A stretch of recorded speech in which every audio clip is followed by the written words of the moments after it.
1990년대 후반 한국 산업이 급격한 변화를 겪고 있던 그 시절, 세상에 널리 알려지지 않았지만 전문가들 사이에서 한국 기술의 보물창고라고 불리던 작은 기업이 있었습니다. 바로 한국 H사였습니다. 외관만 보면 소규모 패널 제조업체 정도로 보였지만 이 회사가 가진 기술력은 당시 세계 어느 기업과 견줘도 뒤지지 않는 압도적인 수준이었습니다. 지금은 누구나 스마트폰을 손에 들고 있지만 그 시절에는 선명한 화면을 구현하는 기술이 극히 제한되어 있었고, 특히 화면을 어느 각도에서 보더라도 색이 변하지 않는 광시야각 기술은 세계적으로 가장 어렵고 값비싼 기술로 분류되었습니다. 그런데 그 기술의 원천을 확보한 기업이 바로 한국 H사였습니다. 삼성 같은 대기업은 물론 해외의 유명 IT 제조사들도 H사의 기술을 탐냈습니다. 실제로 여러 글로벌 제조사들이 직접 한국까지 찾아와 기술 검토를 요청했고, H사의 특허 기술이 시장을 바꿀 수 있다는 평가가 곳곳에서 나오고 있었습니다. H사 내부 엔지니어들은 이런 평가를 들을 때마다 남모르게 자부심을 느꼈습니다. 우리가 만든 패널이 세계 최고다. 이 한 문장이 그들의 마음을 지탱해 주었습니다. 그러나 기술이 뛰어났던 것과 달리 회사의 재정 사정은 전혀 여유롭지 못했습니다. 아무리 뛰어난 기술을 가지고 있어도 제대로 활용할 수 있는 투자 여력이 없었고, 수년간 적자가 누적되면서 회사의 내부는 점점 무거운 분위기에 잠겨갔습니다. 그 시기 H사에서 10년 넘게 일해온 엔지니어 박영진 씨는 회사 상황을 누구보다 잘 알고 있었습니다. 그는 공정 개선을 담당하며 H사의 핵심 기술력을 키우는데 큰 역할을 해왔지만, 뒤로 갈수록 기술자보다 위기에 놓인 회사의 직원이라는 느낌이 더 강하게 들었습니다.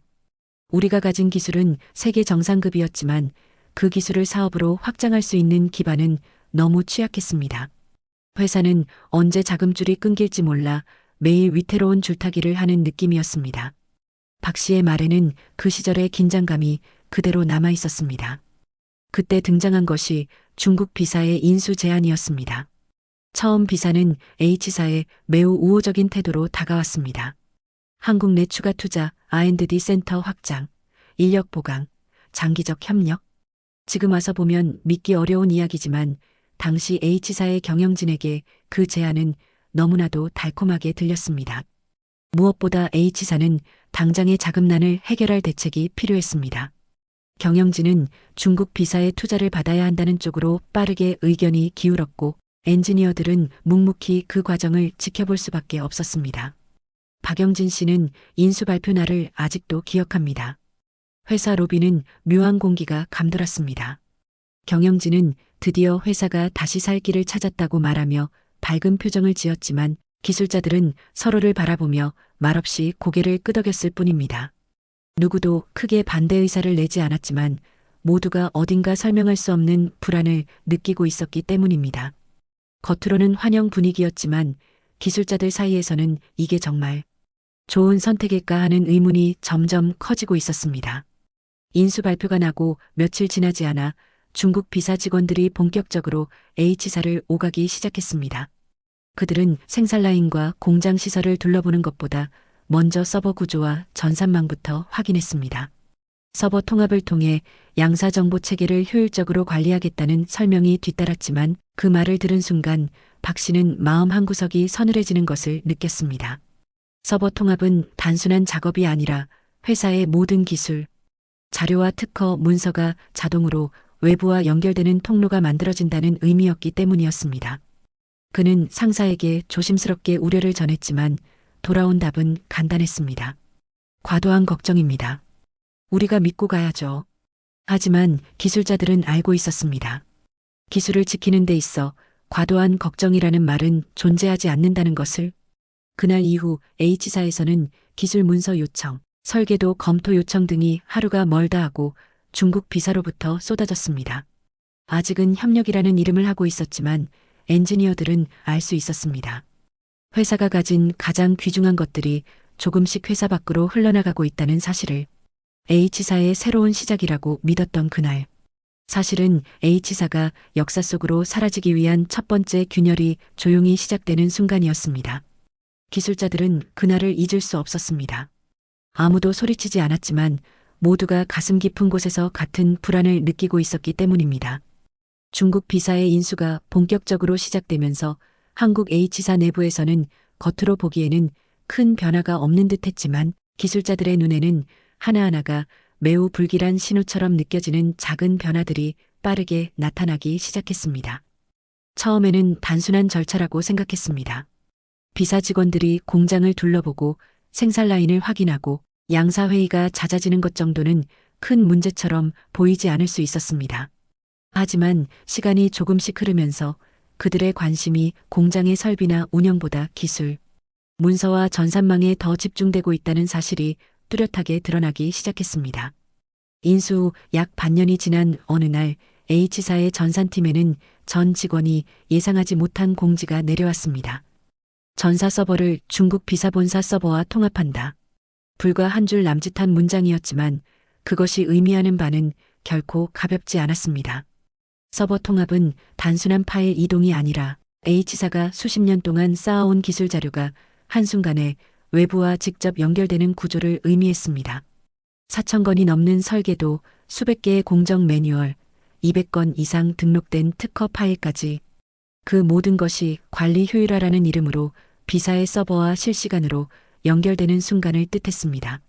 서버 통합 소식을 들은 엔지니어들은 깊은 불안에 빠졌습니다. 특히 기술개발팀의 박영진 씨는 즉시 담당 부서에 의견을 전달했습니다.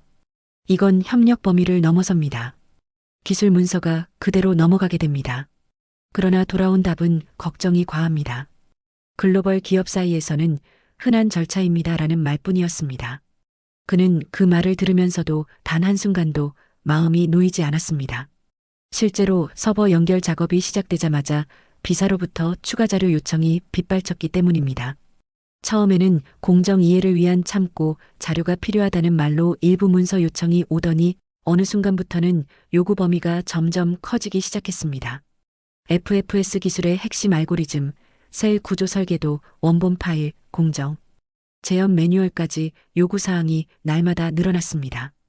엔지니어들은 점점 더 불안해졌습니다. 특히 비사가 가장 집요하게 요구한 자료는 특허 핵심 공정의 상세 매뉴얼이었습니다. 그 문서들은 H사의 가장 중요한 기술 자산이었고 그 파일 하나만으로도 수년 동안 기업이 먹고 살 수 있을 정도로 가치 있는 자료들이었습니다. 그 과정에서 비사는 추가 투자 여부를 판단하기 위해 기술 현황 검토가 필요하다는 말을 반복했습니다. 자금난에 몰린 H사는 그 요구를 거절할 힘이 없었습니다. 결국 기술자들은 자신들이 평생을 바쳐 만든 자료가 회사 밖으로 넘어가는 모습을 그저 지켜볼 수밖에 없었습니다.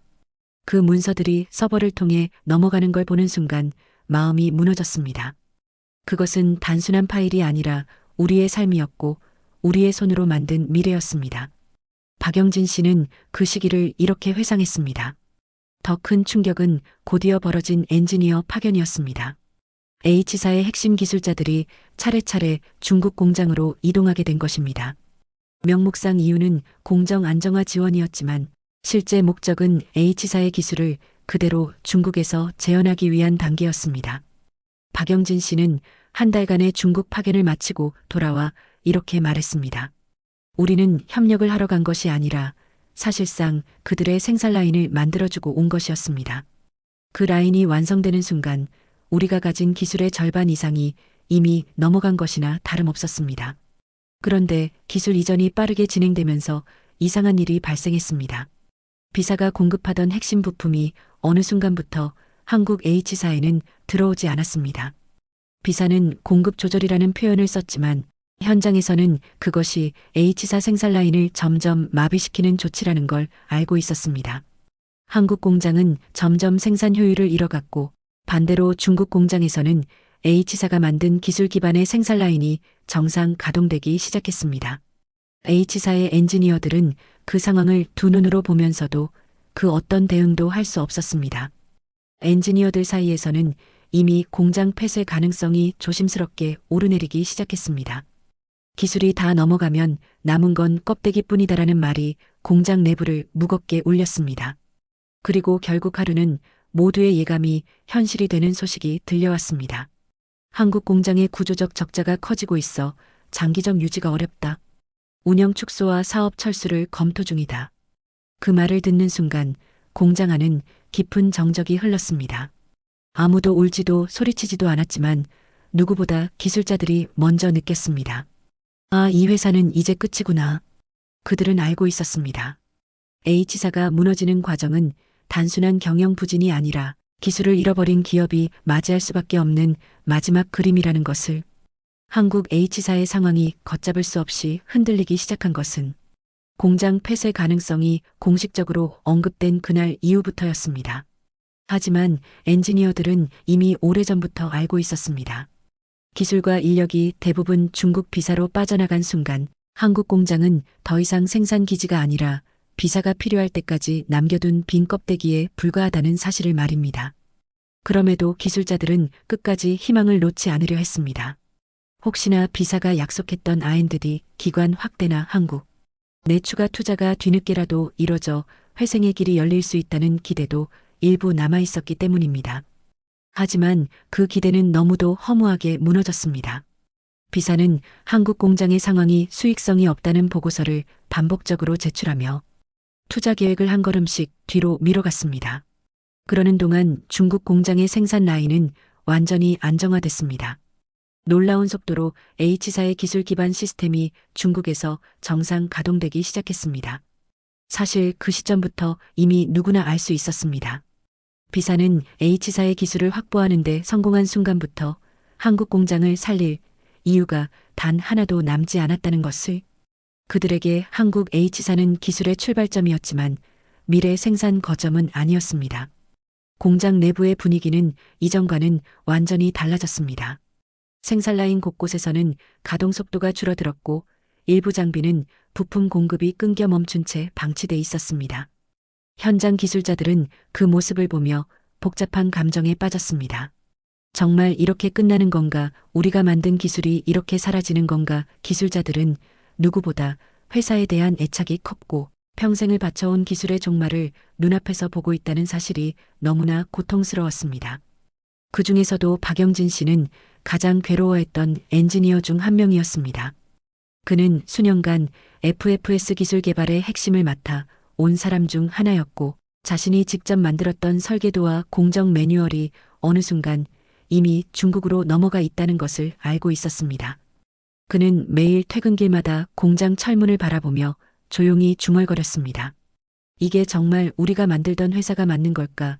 기술을 넘기려고 이 회사를 지킨 게 아닌데. 이런 마음은 비단 그만의 것이 아니었습니다. 기술자들 대부분이 같은 감정을 공유하고 있었습니다. 그들에게 회사는 단순한 직장이 아니라 삶이었고 흔들리지 않는 자부심이었습니다.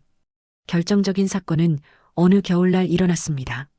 중국 비사에서 파견 나온 중간 관리자 한 명이 생산 현장을 둘러보던 중 H사 엔지니어에게 이런 말을 남긴 것입니다.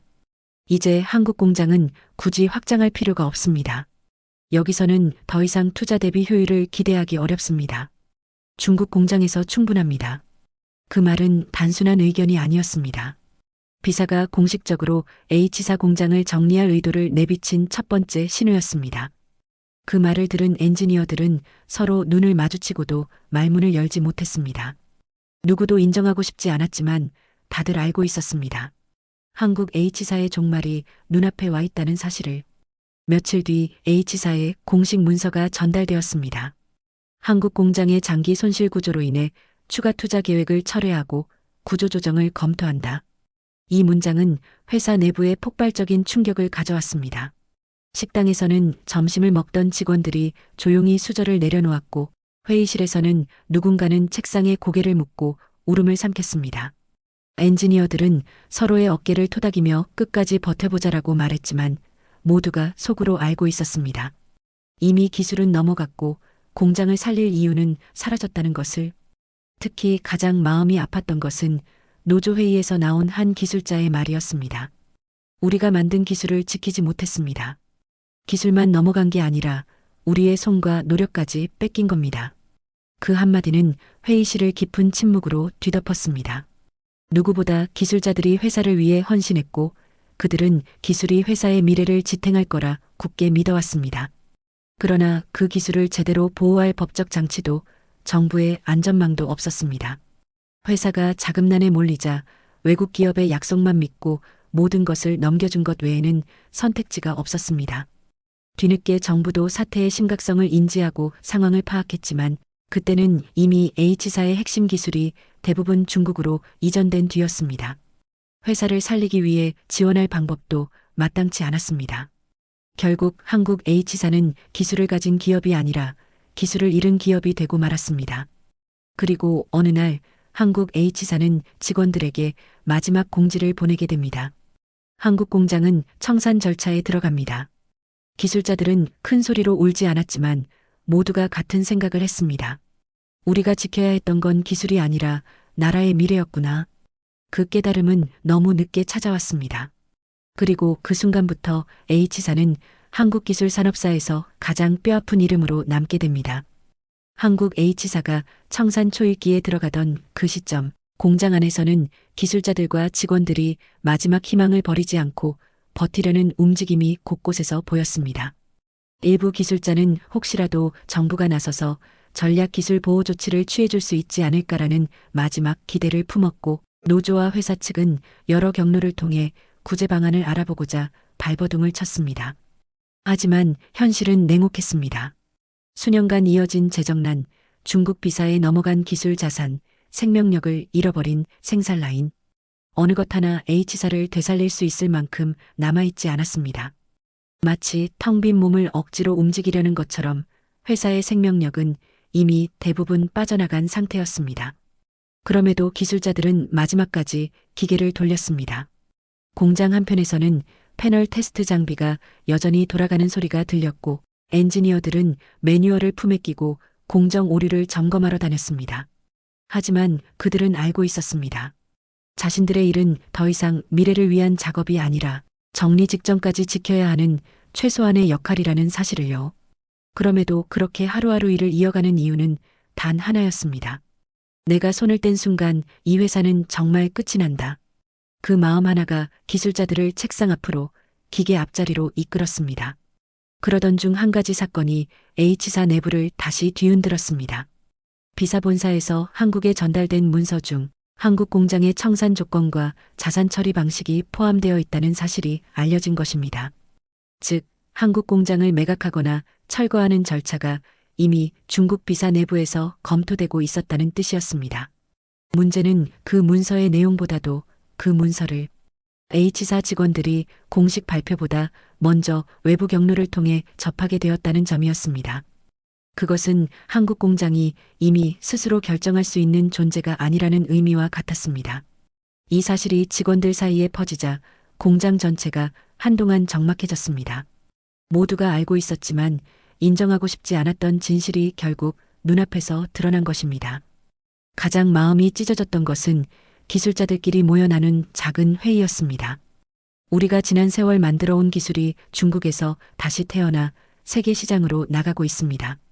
그런데 우리는 여기서 공장 처리 문제를 걱정하고 있습니다. 한 기술자가 그렇게 말했을 때 아무도 대답하지 않았습니다. 모두의 마음이 같은 곳을 향하고 있었기 때문입니다. 그들은 기업의 무너짐 자체보다 자신들이 지켜왔던 기술의 가치가 외국 기업의 성장, 밑바탕이 되고 있다는 사실이 더욱 쓰라렸습니다.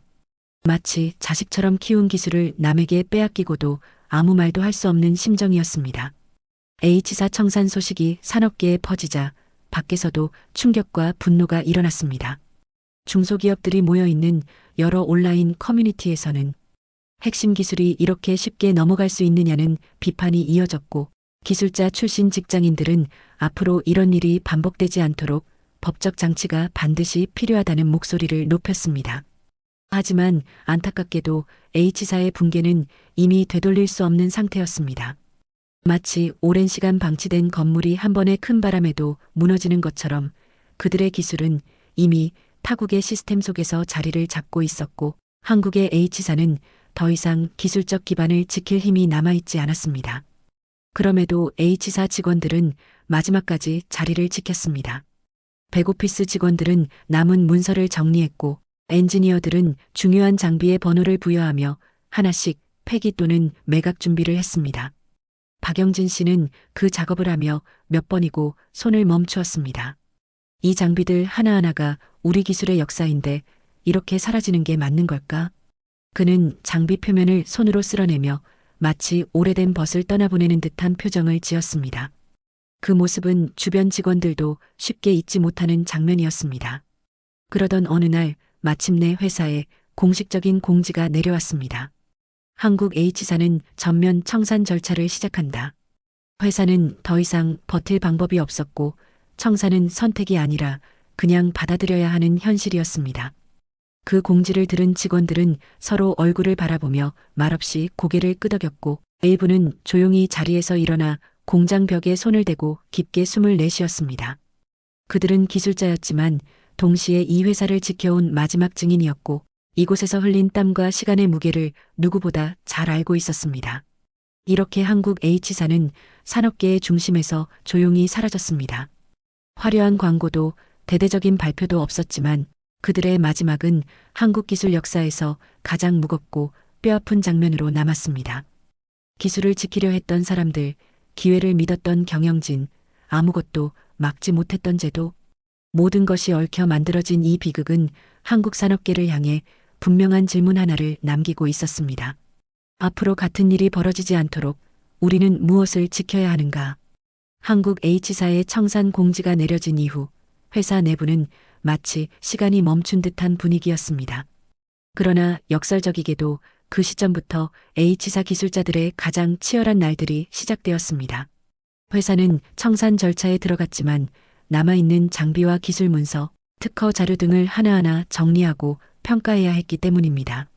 그 작업의 대부분은 기술자들이 직접 맡았습니다. 자신들이 평생을 걸쳐 만들어온 기술을 스스로 분류하고 정리하고 폐기해야 하는 상상하기도 힘든 일을 그들이 해야 했습니다. 이 과정은 단순히 회사의 업무가 아니라 기술자들에게는 마치 자신들의 한 시대를 스스로 묻어버리는 것처럼 느껴졌습니다. 박영진 씨는 회사가 생긴 이후 단 한 번도 멈추지 않고 돌아가던 특정 장비 앞에서 걸음을 멈췄습니다. 이 장비는 초기 FFS 기술 개발에서 가장 중요한 역할을 했던 핵심 설비였습니다. 처음 기술을 완성했을 때 박 씨와 동료들은 이 장비 앞에서 서로의 손을 붙잡고 기뻐했고 밤새도록 공정 테스트를 해가며 성공을 확인했던 기억이 있었습니다. 그런데 이제는 그 장비에 폐기 스티커를 붙여야 하는 상황이었습니다. 박 씨는 스티커를 붙이려다 멈칫했습니다. 이 장비는 우리 기술의 역사입니다. 그냥 고철이 아닙니다. 그의 말은 누구를 향한 것도 아니었지만 바로 옆에 있던 동료 기술자들은 조용히 고개를 끄덕였습니다. 그들도 같은 마음이었기 때문입니다. 회사 청산 과정에서 가장 어려웠던 것은 기술 문서 정리였습니다. 수십 년간 쌓아온 기술 자료들 중 일부는 기업 가치 평가를 위해 남겨야 했지만 대부분은 이미 중국 비사로 넘어간 상태였고 한국에 남은 자료들은 중복 문서라며 소각 대상이 되었습니다. 기술자들은 그 문서 하나하나가 자신들의 땀과 연구의 결실이라는 것을 잘 알고 있었습니다. 문서를 폐기하는 작업이 진행되던 날 한 엔지니어는 문서 박스를 들고 소각실로 향하다 그대로 주저앉았습니다. 박스 안에는 그가 20대 시절부터 써내려간 기술 개발 일지가 있었습니다.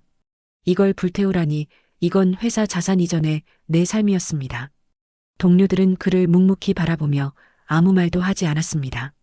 그 침묵 속에는 기술자들이 겪는 깊은 상실감이 그대로 담겨 있었습니다. 외부에서는 이미 한국 H사의 몰락에 대한 기사와 논평들이 쏟아지고 있었습니다. 전략 기술을 지키지 못한 비극, 중소기업 보호제도의 부재, 국가기술관리 시스템의 허점 등 다양한 지적이 쏟아졌지만 이 논쟁들은 이미 H사의 직원들에게는 너무 늦은 이야기였습니다. 모두가 알고 있었습니다. 이 비극은 하루아침에 일어난 것이 아니라 기술 보호 장치의 허술함, 경영진의 무리한 판단, 그리고 정부의 늦은 대응이 얽혀 만들어진 구조적 문제라는 것을. 하지만 그 어떤 해석과 비판도 청산 절차를 밟고 있는 기술자들의 마음을 위로할 수는 없었습니다. 가장 가슴 아픈 장면은 마지막 공장 정리 날 벌어졌습니다. 기술자들과 직원들이 모여있던 그 자리에서 공장장 출신의 한 선배 기술자가 천천히 앞으로 나와 말했습니다. 우리가 만든 기술을 지키지 못해 미안합니다. 우리는 끝까지 싸우고 싶었지만 힘이 없었습니다. 우리가 실패한 이유를 한국 사회가 기억해 주길 바랍니다. 그의 목소리는 떨리고 있었지만 그 한 문장은 H사 직원 모두가 마음속에서 느끼고 있던 감정을 그대로 대변하고 있었습니다. 청산 절차가 끝난 후 공장 불이 마지막으로 꺼지던 순간 기술자들은 모두 조용히 공장을 바라보았습니다. 벽면에 걸린 국산 패널 개발 초기 사진, 수많은 테스트 기록이 담긴 화이트보드, 공정 실패를 극복하며 모두가 박수를 쳤던 실험실. 그 모든 풍경이 이제는 닫힌 문 뒤로 사라져갔습니다.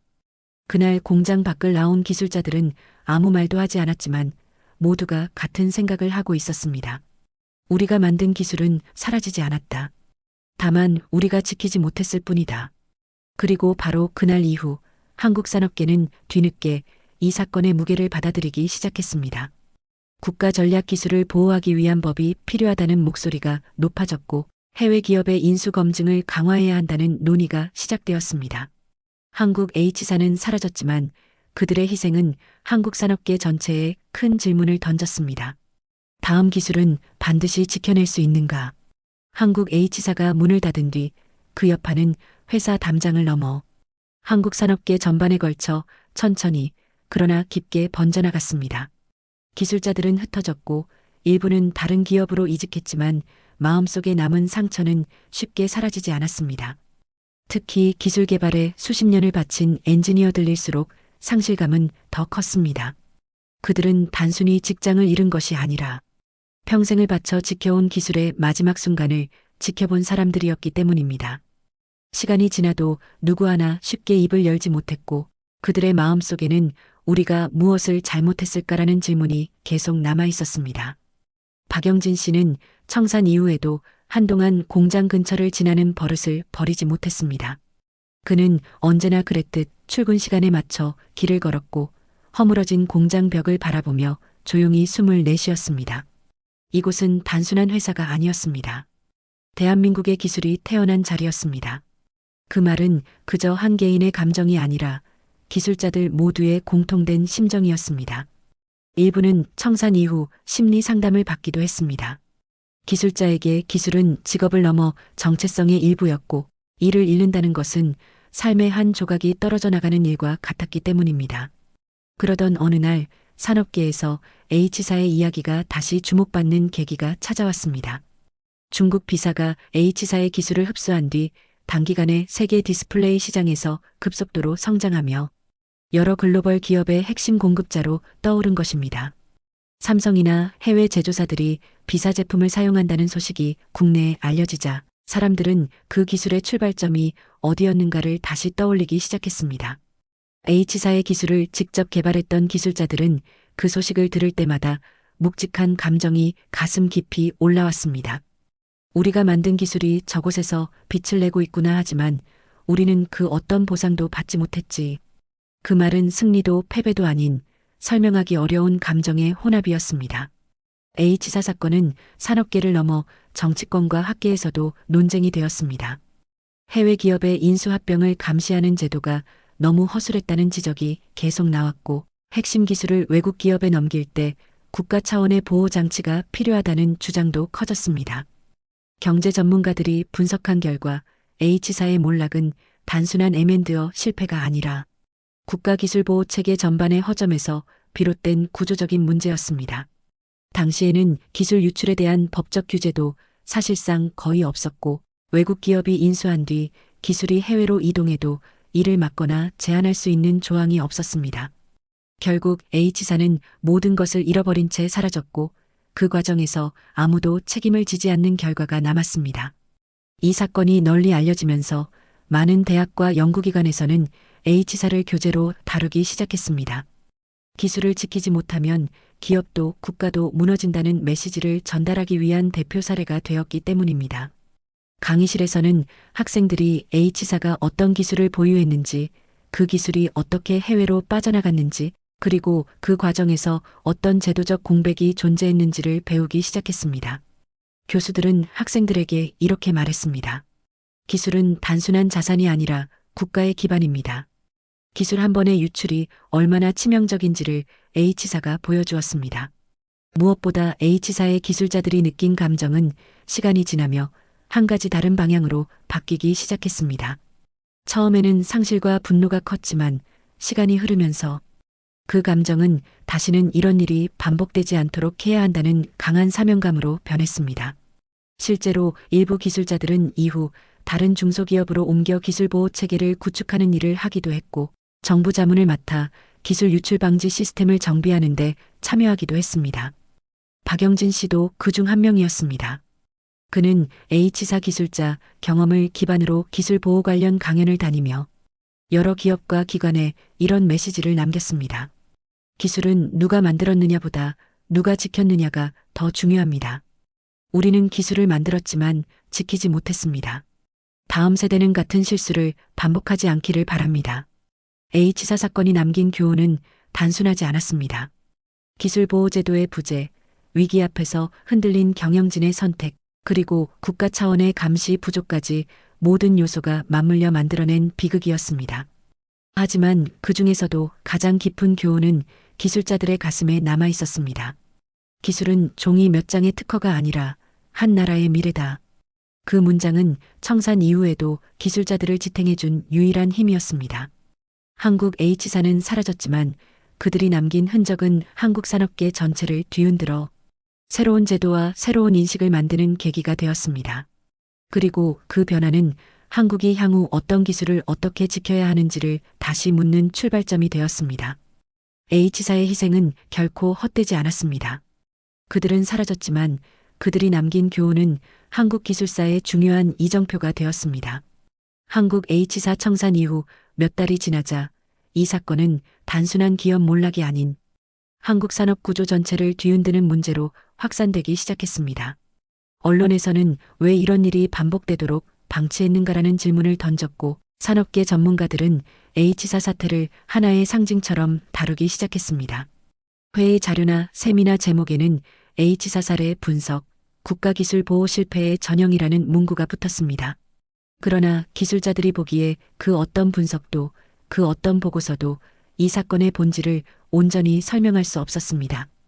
보고서가 말하는 건 구조적 문제였지만 기술자들이 느낀 건 훨씬 더 깊고 인간적인 상처였기 때문입니다. 박영진 씨는 H사 청산 이후 기술 보호 관련 강연을 다니기 시작했습니다. 처음에는 누군가 자신들의 이야기를 듣고 싶다는 사실이 오히려 부담스러웠습니다. 그러나 강의를 할수록 감정이 정리되기 시작했고, 기술자들이 실제로 겪은 아픔이 후배들에게는 중요한 교훈이 될 수 있다는 사실을 깨닫게 됐습니다. 그는 강연장에서 종종 이렇게 말했습니다. 우리는 기술을 만드는 데만 집중했습니다. 하지만 기술을 지키는 건 누군가가 대신해 줄 수 있는 일이 아니었습니다. 이 말을 들은 학생들과 후배 연구자들은 고개를 끄덕였고 때로는 눈을 붉히기도 했습니다. 일부 기술자들은 산업보호정책 연구에 참여하며 국가적인 제도 보완 작업에도 관여했습니다. 정부는 늦게나마 H사 사태의 여파를 곱씹으며 외국 기업 인수조사를 강화하고 국가 전략 기술에 대한 관리 체계를 새롭게 구축하기 위한 논의를 시작했습니다. 하지만 정책 변화가 실제 효과로 이어지기까지는 시간이 필요했고, 그 과정에서도 여러 어려움이 있었습니다. 가장 큰 문제는 이미 많은 중소기업이 경제적 압박을 이기지 못해 해외 투자를 희망하고 있다는 점이었습니다.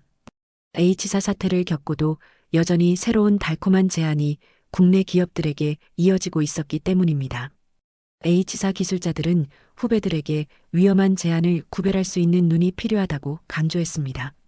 단순히 돈이 들어온다고 해서 좋은 미래가 보장되는 것은 아니라는 것을 H사 사건이 증명했기 때문입니다. 한 후배 기술자는 박영진 씨에게 이렇게 말했습니다.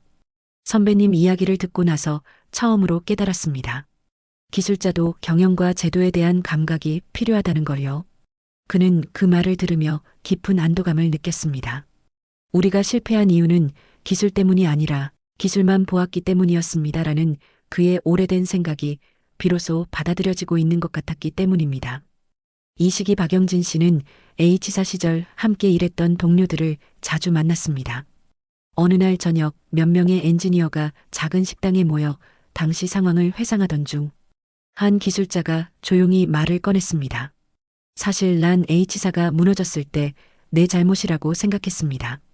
우리가 조금만 더 목소리를 냈다면 회사는 달라질 수 있었을지 모르겠다고. 그러자 다른 기술자가 고개를 저으며 답했습니다. 우린 기술자였어.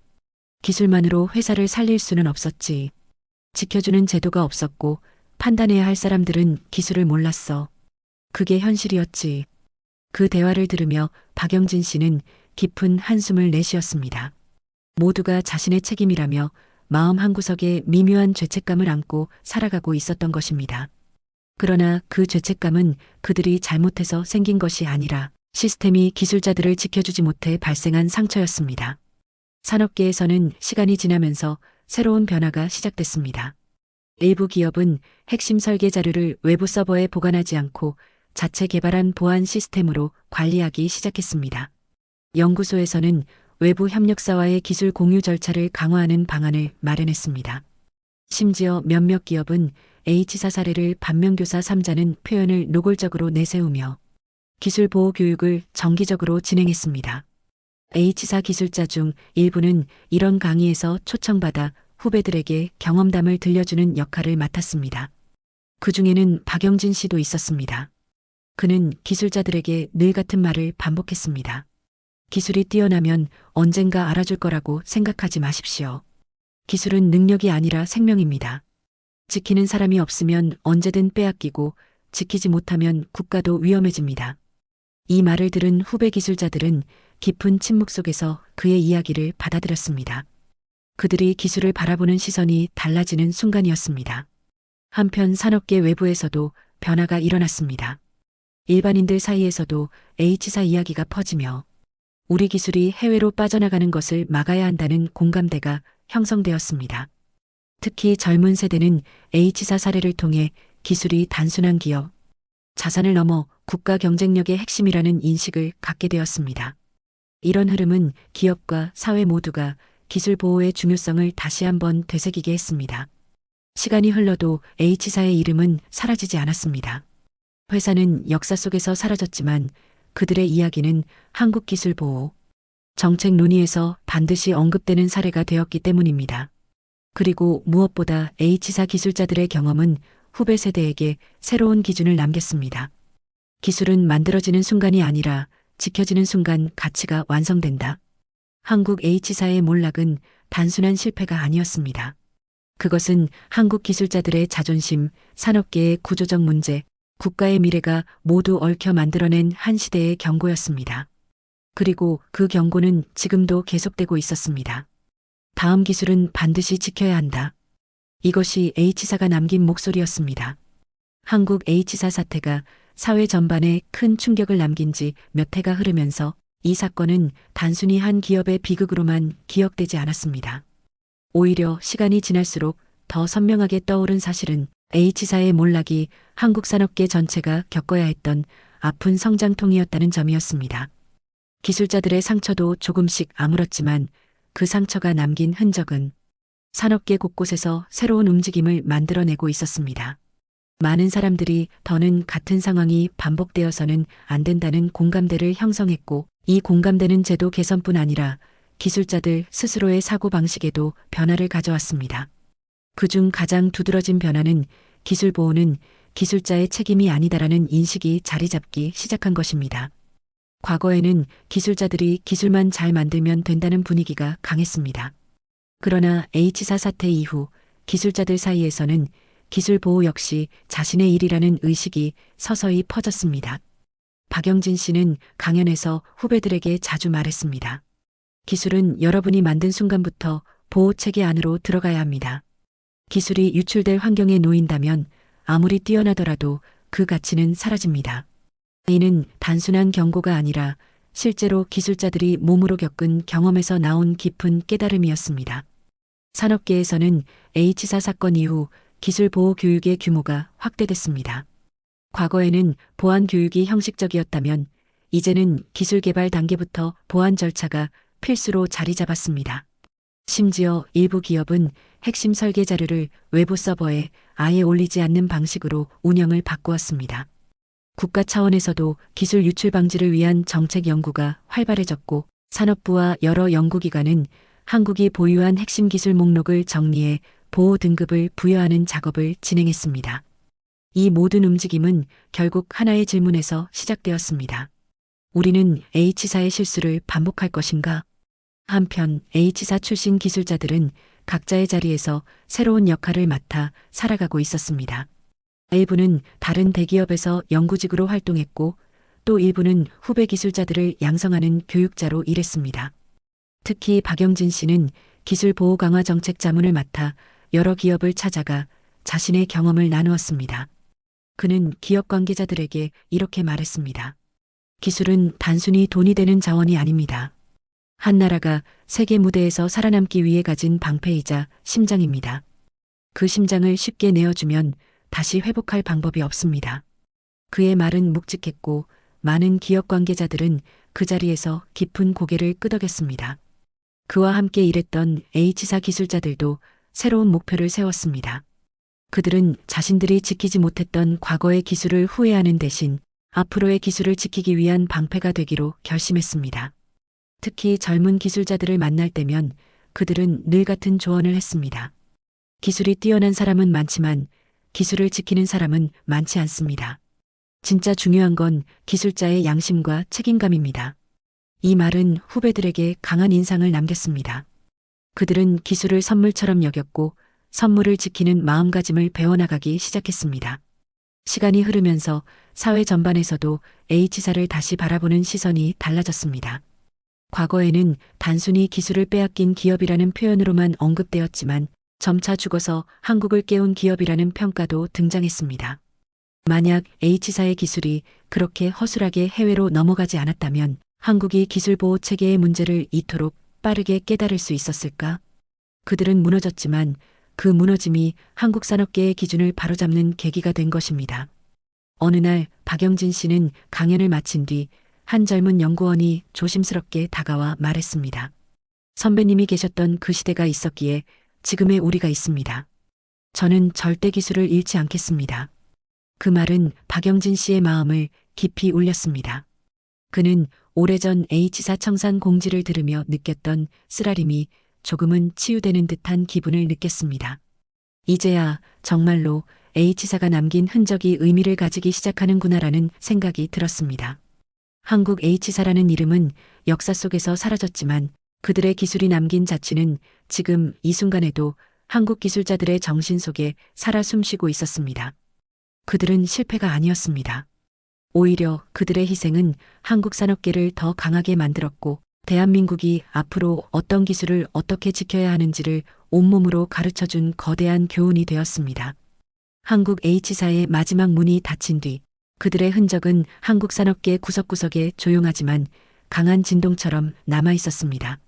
처음에는 그저 하나의 안타까운 기업 몰락사례 정도로 취급되던 H사의 이야기는 시간이 흐를수록 점점 더 많은 사람들에게 우리 사회가 반드시 기억해야 할 경고로 자리 잡기 시작했습니다.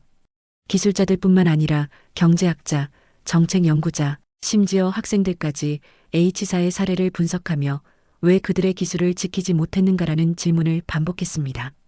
그 질문의 무게는 단순히 H사의 실패를 되돌아보기 위한 것이 아니라 앞으로 어떤 기술을 어떤 방식으로 보호해야 하는가를 고민하게 만드는 중요한 출발점이 되었습니다.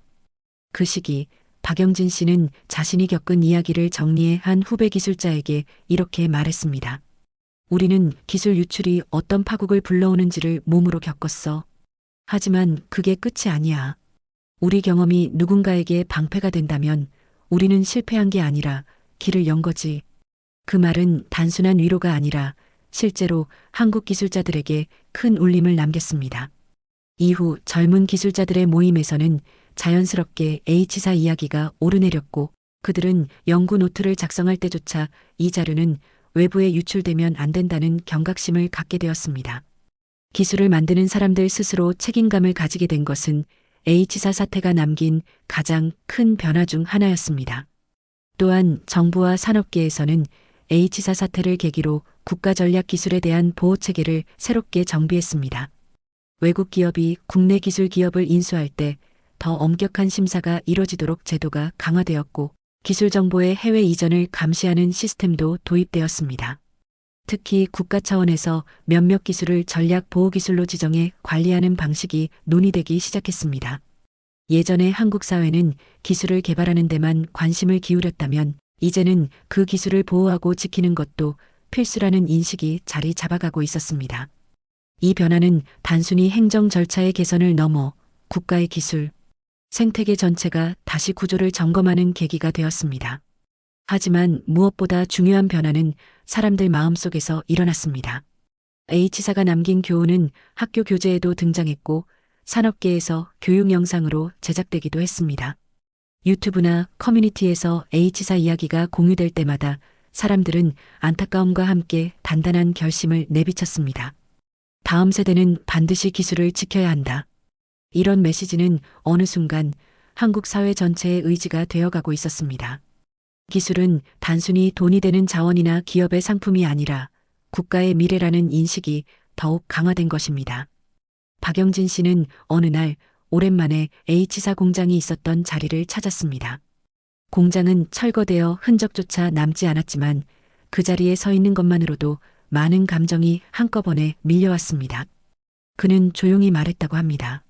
이곳에서 우리는 세계 최고를 만들었고 그걸 지키지 못해 가장 깊은 상처도 받았다. 하지만 그 상처가 한국을 깨우는 시작이 되었으니 이제는 조금 미련이 남지 않네. 그 말은 허탈함이 아니라 긴 시간 끝에 도달한 작은 평온에 가까웠습니다. 그는 이제 과거가 아니라 미래를 생각하고 있었습니다. 한국 H사의 이야기는 비극으로 끝났습니다.